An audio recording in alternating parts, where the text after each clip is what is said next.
నమస్కారం డాక్టర్ సతీష్ గారు. నమస్తే అండి. సో పిల్లల్లో మనం చూస్తే అండి జనరల్గా అంటే ఇప్పుడంతా ఆన్లైన్ వచ్చేసింది కాబట్టి వాళ్ళ పర్ఫార్మెన్స్ తెలియట్లేదండి. ఇంటెలెక్చువల్స్ ఎలా ఉన్నాయి అని అంటే ఇప్పుడు మా ఆన్లైన్లో కొంత ఇలిస్ట్రేషన్ కానివ్వండి, లేదంటే యానిమేషన్తో వచ్చేటువంటి డయాగ్రామ్స్ వల్ల కానివ్వండి, వాళ్ళకి ఏంటంటే ఓకే ఇదే బాగుంది, అది ఏదైతే చూస్తున్నారో దాన్ని అప్పచెప్పడానికి రెడీగా ఉన్నారు. బట్ ఇప్పుడున్న జనరేషన్ పిల్లలకి పేరెంట్స్, పిల్లలు, టీచర్స్ తెలుసుకోవాల్సినటువంటి కొన్ని విషయాలు ఉంటాయి. సో అది మీ సైడ్ నుంచి నేను ఎక్స్పెక్ట్ చేస్తున్నాను. డెఫినెట్గా చాలా ఎడ్యుకేషన్ సిస్టమ్ని దగ్గరుండి అబ్జర్వ్ చేస్తారు కాబట్టి అడుగుతున్నాను. చదవటం, రాయటం, వినటం, వీటి ఇంపార్టెన్స్ని ప్రతి టీచర్ ఏ విధంగా అర్థం చేసుకుని పిల్లలకు చెప్పాల్సినటువంటి అవసరం ఉంది, ప్రతి పేరెంట్ ఏ విధంగా అర్థం చేసుకోవాలంటారు పిల్లల పాయింట్ ఆఫ్ వ్యూ నుంచి అయినా సరే? తాకట్టులో ఉన్న బంగారాన్ని విడిపించి ఆ రోజు ఆన్లైన్ రేటుకే మేము కొంటాం. Sharma gold company. అంటే డెఫినెట్గా అంటే 3 అనేది మనకి పార్ట్ ఆఫ్ ది ఎడ్యుకేషన్. డెఫినెట్గా మన అంతే కదండి. పాప టీచర్ చెప్పింది వింటారు, చెప్పింది రాస్తారు, లేకపోతే మాట్లాడతారు, చదువుకున్నది, ఇట్లా రకరకాల అన్ని రకాల సిస్టమ్స్ కూడా పార్ట్ ఆఫ్ ది లెర్నింగ్లోనే ఉంటాయి. లెర్నింగ్లో డిఫరెంట్ స్టైల్స్. ఇప్పుడు అన్ఫార్చునేట్గా మీరు చెప్పినట్టుగా మొత్తం అన్ని వింటున్నారు అంతే. అవును. చూడండి, బుక్స్ కూడా నేను చూసాను మొన్న, ఏదో ఒక యాప్ ఏదో వచ్చింది. ఆ బుక్ కూడా మనం చదవక్కర్లేదు, మనం ఆడియో పెట్టుకుంటే మొత్తం ఆ బుక్లో ఉన్న సారాంశం, లేకపోతే సినిమా స్టోరీ అనుకోండి, వినడం, చూడటం మనసి అంటే వినడం అనేది ఈజీగా ఉంది కాబట్టి. అంటే పిల్లలు చూడండి, భోజనం తినమంటే తింటారు, జ్యూస్ తాగమంటే తాగుతారు. అది ఈజీ కదా. జస్ట్ ఒక గ్లాస్లో ఇచ్చారనుకోండి, జ్యూస్ పట్టేసుకోమంటే తాగమంటే తాగేస్తారు. అది కలుపు తినమన్నాం అనుకోండి, అది కొంచెం పెద్ద ఇబ్బందికరంగా ఉంటుంది. సో ఇది ఈ రకంగా మనకు ఆన్లైన్ సిస్టమ్స్ లేకపోతే ఇలాంటి ప్లాట్ఫామ్స్ రావడం వల్ల అసలు చదవడం వల్ల ప్లెజర్ పోయింది. న్యూస్ పేపర్ చదవడానికి అంటే నెట్లో పేపర్ చదవడానికి తేడా ఉంది కదా. అవును. ఇప్పుడు మేబీ మేము చిన్నప్పుడైనా, లేకపోతే అంటే అఫ్కోర్స్ చాలా కాలం 10 ఏళ్ల క్రితం వరకు కూడా ఎవరైనా కూడా పేపర్ చదివినప్పుడు ఆ ఫీల్ వేరు ఉంటుంది. చేతితో పేపర్ పట్టుకుని చదివినప్పుడు కొంచెం ఆ ఫీల్ ఉంటుంది. ఇప్పుడు నెట్లో చూస్తున్నాం మనం, మొబైల్లో చూస్తున్నాం. అందువల్ల ఏంటంటే ఈ ప్యాటర్న్ ఎప్పుడైతే మీకు ఇలా డిజిటలైజేషన్ ఎక్కువైతే అయిపోయిందో, డెఫినెట్గా ఈ పిల్లలు ఎవరైతే స్టూడెంట్స్ ఉన్నారో వాళ్ళకి రావాల్సినటువంటి కంటెంట్ అంటే అండర్స్టాండింగ్ ద కంటెంట్ ఏదైతే ఉందో అది తగ్గిపోతుంది అన్నమాట వాస్తవం ఉంటుంది. సో డెఫినెట్గా ఎప్పుడునంటే అంటే మనం వీళ్ళ ఓన్లీ వినడం వల్ల ఏది రాదు, ఓన్లీ చదవడం వల్ల రాదు, ఓన్లీ దాన్ని అప్లికేషన్ పర్స్పెక్టివ్ ఏదైనా చేయడం కానీ ఇది కానీ ఏదైతే ఉంటుందో అది అన్నిటికంటే మోస్ట్ ఎఫెక్టివ్ మెథడ్ ఏంటంటే ఒక పర్టికులర్ ఆస్పెక్ట్స్ మీద పూర్తి అవగాహన రావాలంటే దాంట్లో ఇన్వాల్వ్ అయ్యి వర్క్ చేయాలి. ఇప్పుడు ఏదైనా ఒక ఫిజిక్స్లో ఒక ఫర్ ఎగ్జాంపుల్ న్యూటన్స్ లా అని ఉందనుకోండి, లేకపోతే ఇంకొకటి ఏదో ప్రాక్టికల్గా ఏదైనా కెమిస్ట్రీలో సంథింగ్ ఏదైనా కెమికల్ బాండింగ్, లేకపోతే ఇంకోటి ఉంది, లేకపోతే మ్యాథమెటిక్స్లో పైథాగరస్ థియరం ఉంది. అది చదవడం వల్ల రాదు. టీచర్ చెప్పినప్పుడు చెప్పే స్టైల్లో కొంత ఇమాజిన్ చేసుకోవాలి అంతే కదా. ఇప్పుడు నేను ఏదో చెప్తున్నానంటే డిఎన్ఏ ఉందండి, లేదా వైరస్ ఉందన్నాను, మీకు ఏంది అలా మీరు ఇమాజిన్ చేయలేరు కదా. అందులో ఎడినిన్, గ్వానిన్, సైటోసిన్ ఉందనేది మనకి ఏం అర్థం కదా. ఒక డిఎన్ఏ స్ట్రక్చర్ అని అంటే ఇప్పుడు మీరు చెప్తుంటే మాకు బోర్డ్ టీచింగ్ ఉంది కాబట్టి ఆ రోజు అట్లీస్ట్ అది కొంత అట్లీస్ట్ ఇది ఏంటోదండి. అవును. ఇప్పుడు కొన్ని కనపడతాయండి. ఇప్పుడు సివిల్ ఇంజనీరింగ్ చదువుతున్న విద్యార్థి స్ట్రక్చర్ కనపడుతుంది, బిల్డింగ్, ఓహో ఇది బిల్డింగ్ ఉంది, లేకపోతే ఇలా ఉందని కనపడుతుంది కాబట్టి కొంత విజువలైజ్ చేయగలరండి. కొన్ని సబ్జెక్టులు చదివినప్పుడు విజువలైజేషన్ కూడా చేయడానికి మీకు కుదరదు అది. ఎందుకంటే అది ఇప్పుడు అంతే. ఇప్పుడు కంప్యూటర్లో చిప్ ఏదో ఉందండి, దాని ఫంక్షన్ గురించి నేర్చుకుంటున్నారు, ఎలా విజువలైజ్ చేస్తారు దాన్ని అసలు? అంటే మీరు ఇమాజిన్ చేయలేరు కదా దాన్ని, అది ఫంక్షన్ ఇమాజిన్ చేయలేరు. చేయనప్పుడు తెలియకుండానే అది అర్థం కాకపోవడం వల్ల గుర్తుపెట్టేసుకోవడానికి ట్రై చేస్తూ ఉంటారు పాప పిల్లలు. అంతే కదండి ఒకటి. రెండోది ఏంటంటే ఇది వరకు స్కూల్స్లో ప్రాక్టికల్ ల్యాబొరేటరీస్ ఉండి, ఇప్పుడు అన్ని అపార్ట్మెంట్స్లోకి స్కూల్స్ రావడం వల్ల అసలు physics, chemistry, biology laboratories 8th, 9th, 10th class పిల్లలు చేయడం మీరు ఎప్పుడైనా చూస్తున్నారా? ఇప్పుడు సిటీలో మనకి బోర్డు స్కూల్స్ ఉన్నాయి, సరే ఒక స్కూల్ అని కాదనుకోండి, ఎక్కడ కూడా ప్రాక్టికల్స్ ఎప్పుడైతే మీకు తగ్గిపోయినాయో వీళ్ళకి తెలియదు కదండి. ఇప్పుడు ఏదో కెమికల్ రియాక్షన్ అన్నారంటే ఆ రియాక్షన్ ఏంటన్నా తెలియాలి కదా. అందువల్ల ఏంటంటే వీలున్నంత వరకు కూడా అంటే ఏదైనా ఒక కాన్సెప్ట్ నేర్పినప్పుడు సేమ్ ప్యారలల్గా దాన్ని ప్రాక్టికల్గా, సరే కొంత విజువలైజ్లుగానా, కొంత ఏదైనా ఎక్స్పెరిమెంట్ చేసా, లేకపోతే వేరే రకంగా మీరు చెప్పగలిగితే తప్ప. ఇప్పుడు టికనామిక్ sine square theta plus cos square theta అన్నానండి ఏదో నేను, అసలు ఎందుకు వాడతారు, దేని గురించి వాడతారు, అది ఎక్కడ పనికి వస్తుంది, రియల్ లైఫ్లో ఎక్కడ పనికి వస్తుంది అన్నది మీరు రియల్ లైఫ్లో ఉన్న చూసిన దాన్ని మీరు చదవబోయేదాన్ని కనెక్ట్ చేయాలి. నేను అవును కనెక్ట్ చేస్తే మీ మైండ్ ఏం చేస్తే తెలియకుండా రియల్ లైఫ్ ఎగ్జాంపుల్ దగ్గరికి వెళ్తుంది. అంతే కదండి. ఓహో రియల్గా మీరు బ్రిడ్జ్ కడుతున్నారు, బ్రిడ్జ్ కట్టినప్పుడు ఇలా బ్రిడ్జ్ కరువు వచ్చింది, ఇక్కడ ఏదో యాక్సలరేషన్ ఉంది, లేదా కారు వెళ్ళింది తిరిగింది అని అన్నారు అనుకుంటే అర్థం చేసుకుంటారు పిల్లడు. ఓహో మన కారు మీద వెళ్తున్నాం, లేదా యాక్సలరేషన్ అంట, లేదా ఏదో కరువు వచ్చింది, లేకపోతే కెమెరా అంట, సంథింగ్ కొంత విజువలైజ్ చేయడానికి ఉంటుంది, చెప్పొచ్చు. అలాగా ఎంతో కొంత మీరు పిల్లవాడు రియల్ లైఫ్లో చూసినటువంటి ఇన్సిడెంట్స్ ఏవైతే ఉంటాయో దాన్ని కనెక్ట్ చేయగలిగే పరిస్థితిలో ఉంటే వాడికి నచ్చింది, బాగుంటుంది. అందు గురించి పిల్లలు చాలామంది మ్యాథ్స్ అర్థం కాలేదు, సోషల్ బాగుంది అంటాడు. మీరు చూడండి, బయాలజీ బాగుంది సార్, నాకు ఫిజిక్స్ అర్థం కాలేదు అంటాడు. మెజారిటీ ఆఫ్ ద స్టూడెంట్స్ చూడండి, ఎందుకంటే బయాలజిస్ట్ ఇంట్రెస్ట్ అంటాడు, కాదు ఇంట్రెస్ట్ కాదు, అది అర్థమైంది అంతే, ఇది అర్థం కాలేదు. అదే ఇదొక సబ్జెక్ట్ సోషల్ ఉందనుకోండి, కొంత అర్థమైంది అనుకోండి, అర్థమైంది, ఇది అర్థం కాలేదు. సో వీలున్నంత వరకు కూడానంటే మీరు ప్రాక్టికల్గా చూసినటువంటి రియలిస్టిక్గా ఉన్నటువంటి ఎక్స్పీరియన్స్ని రోజు మీరు డైలీ చూసే దాంతో కనెక్ట్ చేస్తూ మీరు చెప్పబోయే కాన్సెప్ట్ని కనెక్ట్ చేసేది దానికి. న్యూటన్స్ లా చెప్పేటప్పుడు న్యూటన్స్ లా రియలిస్టిక్గా లైఫ్లో ఎక్కడ వాడతాం మనం అన్నది మీరు కనెక్ట్ చేశారనుకోండి, మర్చిపోడు. ఇంకా ఇప్పుడు మీకు కూడా సంబంధం లేదు ఏది చెప్పినా కూడా ఏదైనా ఒక కాన్సెప్ట్ పట్టుకొచ్చి చెప్పినది మెడికల్తో లేకపోతే ఏదో అనుకుందాం, లేకపోతే సివిల్ ఇంజనీర్ని మీకు ఏదో చెప్పాను అనుకోండి, మీకు కనెక్ట్ అవుతే మీకు కరెక్ట్గా మీరు రోజు చూసేదానికి నేను కనెక్ట్ చేశాను అనుకోండి, మర్చిపోరు. అసలు మీకు సంబంధం లేదని నేను చెప్పాను అనుకోండి, సపరేట్గా చూస్తారు దాన్ని, అది కంప్లీట్గా ఏదో సపరేట్గా ఉన్నట్టుగా మీకు అనిపిస్తుంది అది యాక్చువల్గా. అందువల్ల ఏంటంటే చెప్పి టీచర్స్ వీలున్నంత వరకు కూడానంటే ప్రాక్టికల్గా దీన్ని ఎక్కడ అప్లై చేస్తారు, వేర్ వీ షుడ్ అప్లై అన్న దాని మీద ఎక్కువ ఫోకస్ పెట్టాలంటే, ఎక్కడ ఈ కాన్సెప్ట్ ఎక్కడ వాడతాం, ఇది ఎక్కడ వాడతాం, అది ప్రాక్టికల్. రెండోది ఏంటంటే చదవడం అన్న పదం కంటేనంటే అబ్జర్వ్ చేయడం అన్న పదం ఎక్కువగా మనం తల్లిదండ్రులు అర్థం చేసుకోవాలి. ఎందుకంటే చదవడం వేరు, అబ్జర్వ్ చేయడం వేరు. ఇప్పుడు మీరు రోడ్డు మీద వెళ్ళడం వేరు, చుట్టుపక్కల అబ్జర్వ్ చేయడం వేరు. మీరు ట్రావెల్ చేస్తున్నారు, నేను చేస్తున్నాను, ఇంకొకళ్ళు చేస్తున్నారు, కానీ అందరూ ఒకే రకంగా ట్రావెల్ చేయరండి. రోడ్డు మీద ట్రావెల్ చేయరండి, ఒక్కొక్కడు ఒక్కొక్క రకంగా అబ్జర్వ్ చేస్తాడండి. ఒకసారి వెళ్ళాడు అనుకోండి, రెండోసారి మళ్ళీ దారి మర్చిపోవడం వెళ్ళిపోతాడు. ఒకడు 3-4 సార్లు వెళ్ళినా ఉండే, మళ్ళీ గూగుల్ మ్యాప్ పెట్టుకుంటే తప్ప వెళ్ళలేడు.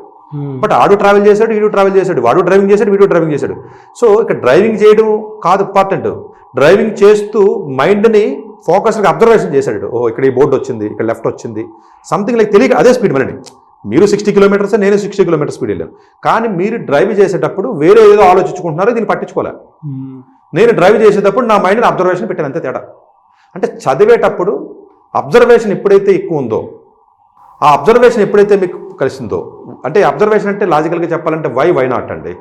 మీరు వెళ్ళేటప్పుడు మీరు బాగా అబ్జర్వ్ చేస్తున్నారనుకో, మీకు అనిపిస్తుంది సార్, ఓహో ఇలా వచ్చామా, అలా వచ్చుంటే షార్ట్ కట్ కదా అని మీకు అనిపిస్తుంది. అలా అబ్జర్వ్ చేస్తే తెలుస్తుంది కదా, ఓహో మనకు తెలియక ఎలా వచ్చేసినట్టున్నాం, ఇంతకుముందు సార్ అలా వచ్చాం కదా, ఈ రూట్ కరెక్ట్ కాదేమో అన్న పాయింట్ ఎప్పుడు వస్తుంది మీకు, మీరు అబ్జర్వ్ చేస్తేనే కదా. లేదంటే అసలు మీకు తెలియదు కదా, ఇంకో షార్ట్ కట్ ఉందని కూడా మీరు కనీసం ఇమాజిన్ చేయలేరు మీరు.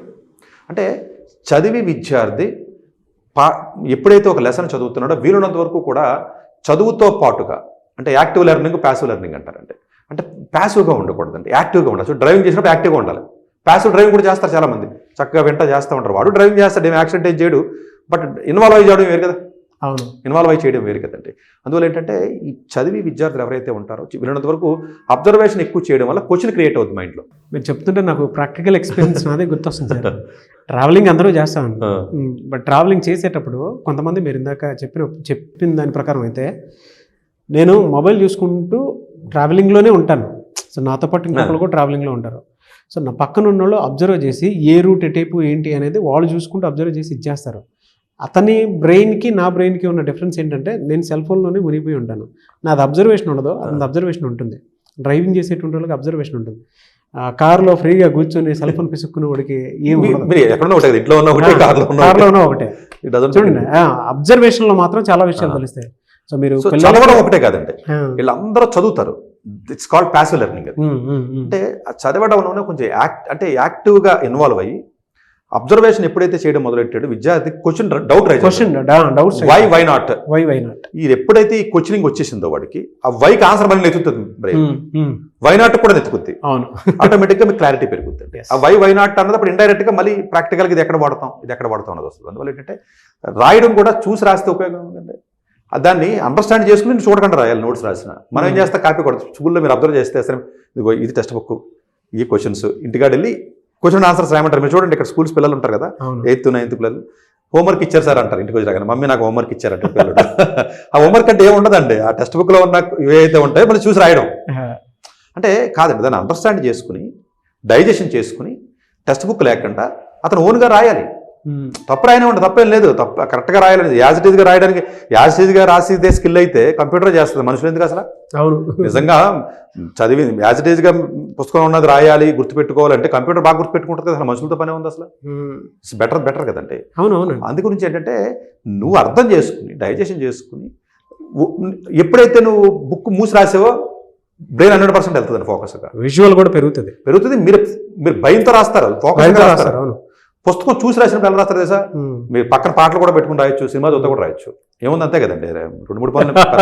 సో నోట్స్ రాసేటప్పుడు వీరున్నంత వరకు టెక్స్ట్ బుక్ పక్కన లేకుండా రాయాలి. టీచర్ పాఠం చెప్పేటప్పుడు వీరున్నంత వరకు విజువలైజ్ చేయాలి అప్లికేషన్ పర్స్పెక్టివ్లో. చదివేటప్పుడు అబ్జర్వేషన్ పవర్ పెంచాలి. అప్పుడే ఈ 3 పదాలకి మీకు పర్ఫెక్ట్ మీనింగ్ వస్తుంది తప్ప మీరు నేను చదివేశాను, నేను వినేశాను, నేను చేసేసాను అంటే కాదు కదండి. సో అట్లా మీరు చెప్పినట్లు యాక్టివ్ లెర్నింగ్, పాసివ్ లెర్నింగ్ అని 2 ఉంటాయి. యాక్టివ్ లెర్నింగ్ ఎప్పుడూ కూడా మనలో ఎక్సైట్మెంట్ని పెంచుతుంది, ఎక్కువ రోజులు అది మనల్ని అంతే యాక్టివ్గా ఉంచడానికి కూడా ప్రయత్నం చేస్తుంది. అది మైండ్ వైజ్ కానివ్వండి, బ్రెయిన్ వైజ్ కానివ్వండి, యాక్టివిటీ వైజ్ కానివ్వండి, ఆ విధంగా ఉపయోగపడుతుంది. సో పిల్లల్లో మాత్రం మీరు చెప్పినటువంటి ట్రెడిషనల్ మెథడ్ నాకు బాగా నచ్చించారు. ఒక్కసారి మనం చదివిన కాన్సెప్ట్ అంటే ఒక్కసారి వినాలి, విన్నదాన్ని మెమరైజ్ చేసుకోవాలి, మళ్ళీ ఒకసారి చూసుకొని రాసుకొని, అంటే రాయటం కూడా ఇంపార్టెంటే. దానివల్ల ఒకప్పుడు అదే అండి మెథడ్ కూడా అదే. చదివిన తర్వాత కూడా అండి మేము కళ్ళు మూసుకొని ఆ కాన్సెప్ట్ని మళ్ళీ ఒకసారి గుర్తెచ్చుకోమని చెప్పి మెమరైజ్ చేసుకోవాలి. చక్కగా కళ్ళు మూసుకుని. ఇప్పుడు కొంతమంది సార్ టైం లేదు, నేను బస్సులో వెళ్తున్నాను అంటారు, కాలేజీకి సార్ ఇంజనీరింగ్ కాలేజ్ ఎంత దూరం ఉంది, గంట సేపు ప్రయాణం చేయాలంటారు. గంట సేపు ఎందుకు టైం వేస్ట్ చేస్తావు మొబైల్, నువ్వు ఆల్రెడీ చదివి ఉంటావు కదా, కళ్ళు మూసుకుని అన్ని గుర్తెచ్చుకో. అంతే. ఒకవేళ ఎక్కడన్నా స్టక్ అయ్యావనుకో, ఎక్కడ స్టక్ అయ్యో గుర్తుపెట్టుకో. బస్సు దిగిన తర్వాత ఆ గుర్తుపెట్టుకున్నది మళ్ళీ బుక్ తీసి క్యాప్ ఫిల్ చేసుకో, తప్పే ఉంది. 1 అవర్ నీకు ఎందుకు టైం వేస్ట్ చేస్తా, పక్కన ఎవడో సరే బుక్ తీసి చూస్తే పక్క వాళ్ళని హేళన చేస్తున్నారు అంటాడు, లేదా బస్సులో వెళ్తే చదవకపోతున్నాను అంటాడు. బస్సు వద్దు ఏమొద్దు, నువ్వు ఆల్రెడీ ఇంతకుముందు చదువుకున్నావు, కళ్ళు మూసుకుని రివైజ్ చేసుకున్నప్పుడు నువ్వు ఆగుతూ ఉంటావు, తెలియకనే స్టక్ అవుతావు మనం, అంతే కదా. స్టక్ అయినప్పుడు ఎక్కడ స్టక్ అయ్యో తెలుస్తుంది. బస్సు దిగిన తర్వాత మళ్ళీ బుక్ ఓపెన్ చక్కగా చేసుకో. అంటే ఏదో ఒక, అంటే మీరు ఎప్పుడైతే ఆ లెర్నింగ్ లేకపోతే ఆ మైండ్ అంతే కదండి, మైండ్ మళ్ళీ దాన్ని రిట్రీవ్ చేసుకుంటుంది, మైండ్కి ఉన్న పవర్ అది. సో అలా చేసుకునే విధానం ఎప్పుడైతే వచ్చిందో అది పర్మనెంట్ మెమరీలోకి వెళ్తుంది. లేకపోతే తినేసి వామిటింగ్ చేసినట్టుగా మీరు టెంపరీ మెమరీలోకి వెళ్తుంది, అది ఉపయోగం లేదు కదండి. అవును. సో దాన్ని కొంచెం ఎక్కువ చదవడం వల్ల రాదండి, ఎక్కువ అబ్జర్వ్ చేసి దాన్ని అండర్స్టాండింగ్ చేసుకోగలిగితేనే మీకు అది నిలబడుతుంది. అవును. లేకపోతే సార్ మా అబ్బాయి 10 సార్లు చదివాడు, లేదా పొద్దున 6 కలిసి సాయంత్రం 10 దాకా కష్టపడుతున్నాడు అంటే ఎలా కష్టపడుతున్నాడు, అది కూడా ఇంపార్టెంటే కదా. అవును. అవును. ఓకే, 2 మనుషులు 1 గంట సేపు పని చేస్తారు, బట్ అవుట్కమ్ వేరు ఉంటుంది కదా. అవును. మీ దగ్గర 2 ఎంప్లాయీస్ ఉన్నారు, ఇద్దరినే కూర్చోబెట్టండి, 2 గంట చేశారు ఎడిటింగో లేకపోతే ఏదో అనుకుందాం, బట్ అవుట్కమ్ వేరు ఉంటుంది సార్. అవుట్కమ్ వేరు ఉంటుంది. సో ఇక్కడ కూడా అంతేనండి, అంటే it's not about the time. 3 ఏరియాస్లో ఒక పిల్లోడిని ఎలా డెవలప్ చేయొచ్చు అని అంటే ఈ ఒక్క వీడియో చూస్తే అర్థమవుతుందండి. అంటే సైకలాజికల్గా పేరెంట్స్ చూసినా సరే, టీచర్స్ చూసినా సరే, డెఫినెట్గా వాళ్ళకి ఒక ఐడియా అయితే వస్తుంది. ఎనీవేస్ థ్యాంక్ యూ అండి, thank you so much sir. Thank you అండి. అయితే చాలామంది పేరెంట్స్ మీ దగ్గర అపాయింట్మెంట్ కావాలనుకున్నటువంటి వాళ్ళు ఉంటారు. అవునండి. అలాంటి వీడియో చూసిన తర్వాత ఓకే మా పిల్లల్లో లెర్నింగ్ డిజబిలిటీ ఇలా ఉంది, లేదంటే పర్ఫార్మెన్స్ వీక్గా ఉంది, లేదా స్కూల్లో పర్ఫార్మెన్స్ అంతగా చేయలేకపోతున్నాడు, అండ్ ఏజ్ పెరిగే కొద్దీ చిన్నప్పుడు అంత క్యూరియస్గా కానీ, చిన్నప్పుడు అంత యాక్టివ్గా కానీ పెద్దగా లేకపోతున్నాడు, టీనేజ్లో ముఖ్యంగా హార్మోన్ల చేంజెస్ వల్ల కొన్ని అడిక్షన్స్కి అలవాటు అయిపోతూ ఉన్నాడు అనేటువంటి పేరెంట్స్, అంటే కంప్లైంట్తో వచ్చేటువంటి వాళ్ళు ఉన్నారు. మిమ్మల్ని అప్రోచ్ అవ్వాలంటే ప్రాసెస్ ఎలా? లేదు, డెఫినెట్గానండి. అంటే కొంతమందికి నేను రెగ్యులర్గా వస్తూ ఉంటారు, నాకున్న టైం అవకాశాన్ని బట్టి చూస్తూ ఉంటాను, బట్ అందరికీ చూడకపోయినా డెఫినెట్గా నాకున్న అవకాశం వరకు నేను చూస్తాను. ఎందుకంటే స్టూడెంట్స్ అంటే నాకు ఆ ప్యాషన్ ఉంది కాబట్టి డెఫినెట్గా ఎంత అవకాశం ఉన్నంత వరకు కూడా నేను టేకప్ చేస్తాను. ఎక్కువ టైం స్పెండ్ చేసి చూసి ఎక్కడ స్టూడెంట్ ఇబ్బంది పడుతున్నాడు అన్న విషయం ముందు డయాగ్నోసిస్ చాలా ఇంపార్టెంట్ అండి. మెడిసిన్ ఏముందని ఎవరైనా చేస్తారు, మీ దగ్గర డిసీజ్ వస్తే మెడికల్ షాప్కి వెళ్తే సార్ నాకు ఇది ఉంది అంటే అదే ఇచ్చేస్తాడు మెడిసిన్ మీకు. సో డయాగ్నోస్ చేసినప్పుడు ఏంటంటే మాకు స్టూడెంట్ చూసినప్పుడు జనరల్గా అర్థం అవుతుందండి. వెంటనే అర్థమైనప్పుడు ఏంటంటే ఆ రెక్టిఫికేషన్ మెథడాలజీ చెప్తాం పేరెంట్స్కి. లేదంటే ఇక్కడ జరుగుతుంది రాంగ్, ఈ రాంగ్ని మీరు కానీ రెక్టిఫై చేయగలిగితే అంతే కదండి. ఇప్పుడు హైదరాబాద్ నుంచి మీరు విజయవాడ వెళ్ళాలండి, తెలియక చెన్నై వెళ్ళిపోతున్నారు, ఎవడో చెప్పాడు మీకు ఇటే అని, హైదరాబాద్ మీకు తెలియదు వెళ్ళిపోతున్నారు, ఎవడో కూడా మధ్యలో నువ్వు కరెక్ట్ చేసి బాబు తప్పు ఇది, నువ్వు నువ్వు వెళ్ళిపోయే రూట్ చెన్నై, నువ్వు వెళ్ళవలసింది వేరే రూట్ అది అని చెప్పి కరెక్షన్ చేసి మీరు లైన్లో పెట్టాడు అనుకోండి, మీకు ఫర్దర్గా జరిగే డ్యామేజ్ తగ్గిపోయినట్టే కదా. అంతే కదా, లేకపోతే మీరు వెళ్ళిపోతారు చెన్నై వెళ్ళిపోవడం వల్ల మీకు నష్టం ఏంటంటే ఈ 200 కిలోమీటర్ల నష్టం కాదండి, లాజికల్గా చెప్పాలంటే 200 మళ్ళీ 200 వెనక్కి రావాలి, 2 + 2 400 అయింది. అంటే డ్యామేజ్ డబల్ ఉంటుందండి మీకు కెరియర్లోనంటే. ఒక డ్యామేజ్ జరిగితే డ్యామేజ్ 2-3 టైమ్స్ ఉంటుందండి దాని ఎఫెక్ట్. మనం ఏమనుకుంటామంటే 7వ తరగతి బాగా చదవలేదు కదా, ఏమవుతుందే, 8వ తరగతిలో బాగా పికప్ అవడం ఉండదండి. ఆ 7th మీకు జరిగిన డ్యామేజ్ ఎఫెక్ట్ 2 టైమ్స్ ఉంటుందండి. ఎందుకని మల్టిప్లికేషన్స్ 7వ తరగతి టీచర్ చెప్తాడు, 8వ తరగతి టీచర్కి ఆ సిలబస్లో ఉండదు. వాడు ఏమని ఎదుగు చేసుకుంటాడు, ఈ పిల్లవాడు 7వ తరగతిలో మల్టిప్లికేషన్స్ వచ్చో అనుకుని పాప నెక్స్ట్ వెళ్తాడు అతను. సో అందువల్ల ఏంటంటే ఆ డ్యామేజ్ని డెఫినెట్గా మేము గుర్తించి వీలున్నంత వరకు మనం ఇలా కాదు ఇలా చేయండి అని చెప్పడం జరుగుతుంది. సో పేరెంట్స్ కూడా కొంచెం కేర్ తీసుకుని, మేము ఏదో డాక్టర్ మెడిసిన్ ఇచ్చినట్టే అనుకోండి, అంతే సార్. సో వాళ్ళకి మీరు అపాయింట్మెంట్ అయితే ఇస్తారు తప్పనిసరిగా. సార్ థ్యాంక్ యూ అండి, thank you so much sir. Thank you. So చూసారు కదండి వీడియో. ఈ వీడియోపై మీ అభిప్రాయం కమెంట్ బాక్స్లో పోస్ట్ చేయండి. అండ్ చాలామంది అండి ఇప్పుడున్న దానికి ప్రతి పేరెంట్ మీరు చేసేటువంటి అతిపెద్ద మిస్టేక్ ఏదైనా ఉంది అని అంటే, మీ పిల్లవాడికి సంబంధించినటువంటి వాటిల్లో జనరల్గా సతీష్ గారు లాంటి ఎక్స్పర్ట్స్ ఎవరన్నా ఉంటే సలహాలు సూచనలు తీసుకుని అన్నా సరే ఇందులో వేస్తే బాగుంటుంది, పర్ఫార్మెన్స్ ఏ విధంగా ఉంది అనేటువంటిది, అంటే ఇంటెలెక్చువల్ కొన్ని టెస్ట్లు కూడా ఉంటాయి, ఇలా ఉంటే బాగుంటుంది, ఇలా ఉంటే బాగుంటుంది. కొంతమంది ఇంట్రోవర్ట్స్ ఎక్స్ట్రావర్ట్స్ ఇద్దరు ఉంటారు పిల్లలు, కొన్ని పర్ఫార్మెన్స్ మనం మెజర్ చేయలేము. బట్ డాక్టర్ సతీష్ గారు లాంటి వాళ్ళ దగ్గర ఎక్స్పర్ట్స్ ఎవరైతే ఉంటారో కొంత ప్రొఫెషనల్స్ హెల్ప్ తీసుకుంటే మీ పిల్లలకి ఎటువంటి కెరీర్ అయితే బాగుంటుందనే దాని మీద అవగాహన అయితే డెఫినెట్గా వస్తుంది. మీరు కనుక డాక్టర్ సతీష్ గారిని అప్రోచ్ అవ్వాలి అనుకుంటే స్క్రీన్ మీద మీ కాంటాక్ట్ నెంబర్ కనిపిస్తుంది, దానికి మీరు కాల్ ఆర్ మెసేజ్ వాట్సాప్ చేసి వెంటనే అపాయింట్మెంట్ తీసుకోండి. అండ్ ఈ వీడియో లైక్ అండ్ షేర్ మాత్రం తప్పకుండా చేయండి. ఇలాంటి మరిన్ని వీడియోస్ కోసం మా ఛానల్ ఫాలో అవ్వండి. Thank you.